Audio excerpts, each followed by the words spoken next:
One of the great spots in Melbourne to watch the fireworks is the rooftop of the Langham Hotel in the CBD. It was a pretty spectacular scene at midnight in Melbourne as we said goodbye to 22 and welcome 2023. For hotels and tourism, particularly in that city, it's been a difficult and challenging few years, as we know. So what about 2023? Joining me on Weekend Edition is the Regional Director of Marketing Pacific for Langham Hospitality, Jacques. Andre, Happy New Year. Happy New Year, Tim, to you and your team. Thank Wonderful you, buddy. To be here. Yeah, great to have you on the program. That was quite a night in Melbourne, wasn't it? It certainly was. For more than 450,000 people, more than 20 tonnes of fireworks. The biggest firework display Melbourne's ever seen, thanks to Lord Mayor Sally Capp and her team. And when you think about the few years that we've had, not only here in Australia, right around the world, but particularly in Melbourne, it was a big relief, really.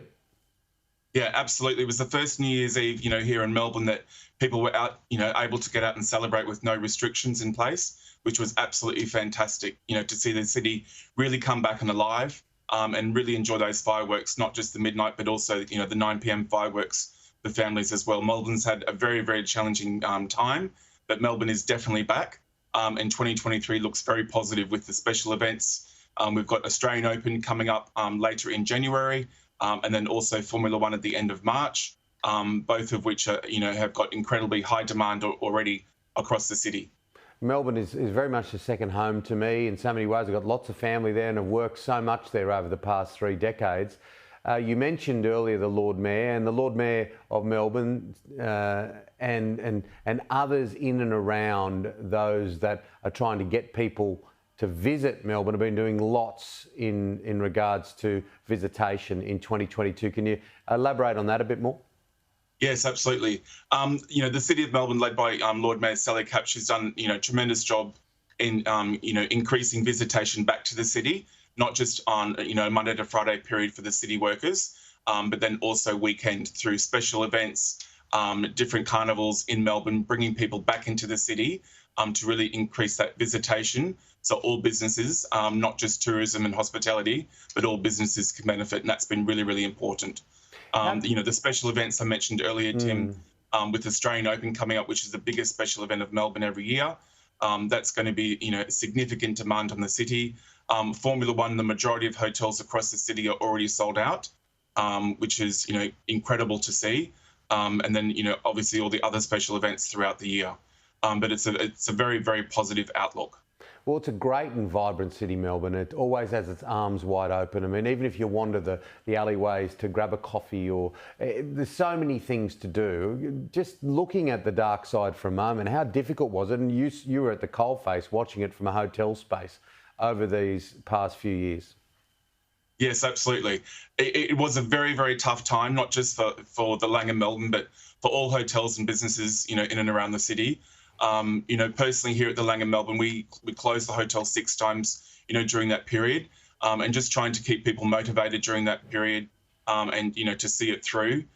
It was very hard, and it's, just wonderful to see the city back and, back in action and, alive again. Because it was such a tough time.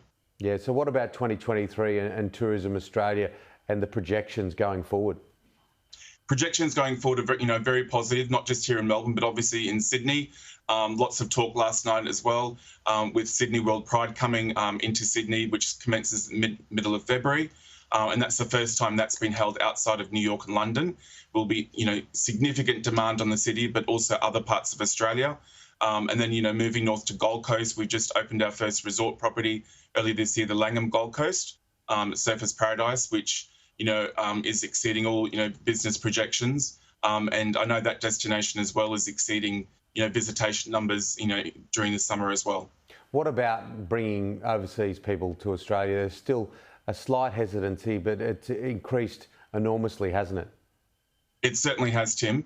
One thing to note here is obviously once the capacity for those international routes return to normal, obviously that will be a very much a welcome sign for all tourism and hospitality, workers across the country. Obviously with China opening up, that will be significant to the whole country. Bearing in mind they had just over 1.4 million visitors, to Australia in 2019. So, Australia is open for tourism. and then the premium markets, particularly US, UK. Once those capacities return, that will be very good for everyone. How difficult staffing, though, Andre? There is some lag, isn't there? It's not easy finding people to do jobs. Certainly across the whole industry, Tim. The last 3 months, we've seen an improvement on that, which was well needed across the industry. We are still not back to the same levels as pre-pandemic, but we are getting there. I know you're very proud and you love the city of Melbourne. Here's your chance, here's your ad. Why should people visit Melbourne? It's great from people who haven't visited there, who live in this country, to go to Melbourne. Yeah, why should people come to Melbourne? Melbourne's it's a special event capital of Australia. It's the dining capital of Australia. It's very European. All the special events that you can actually experience. And January is a tremendous time to experience the city, particularly with the Australian Open. It's very vibrant. The dining scene is second to none. So we would love more visitors to come to Melbourne, particularly domestically as well.